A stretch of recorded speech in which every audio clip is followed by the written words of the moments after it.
Okay mga kamadla, update tayo. Ayun, binili natin steel matting, oh. Mahaba pa, oh. Oh. Yan. Doon natin ilalagay yan sa kulang 4 kasi papunta dito. Papunta doon 8. Kasi laki to ng plywood na bibili nyo din sa Jan Shop. Jan Shop sa ano, hardware. Yan, oh. Bali ano to, sinukat ko 18 lang siya ang haba o ang luang. Ito naman ay sobrang atong papunta doon sa atin. Sobra tong ng 5. O ay 8 naman yung steel matting na binili natin. Malaki to, oh. Ito ay 2x2 ha. 2x2. Ang luang ng butas yan, oh. Oh, 2x2 siya. Pero malaki yung pinakambakal niya. Kaya pwede natin tapakan siya. Magdudugsong lang tayo dito.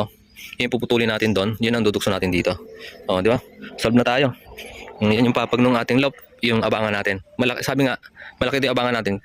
Kasi nga wala pa tayong panggastos talaga na kailangan dito sa ating loop. Eh, yan talaga, ay may igin loop talaga sa kasagsagan, sa katagalan. Tsaka yung ilalim yan.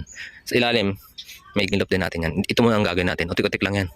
Oh, ayan, nag-update lang ako dito sa ating steel matting. Pero maglalagay pa tayo ng isang tubo dito, oh. Kasi nga maluwang pa siya, oh. Yan, oh. Kailangan ganun, oh.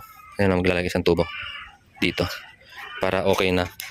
Dito ako madalas kasi sa piston na ito. Kaya lalagyan pa natin isang tubo. Ito, welding natin yung pinutol-putol natin. 2 putol. Tapos yan ay pang-brace natin dito, yan yung puputulin dyan. Konti lang naman yung kukunin natin dyan. Ito lang, oh. Nag-update nga lang ako para alam din nyo. Dito plus papunta doon. Ayun, lubos, pangpahat mo pati kapitbahay natin. Kami ingay.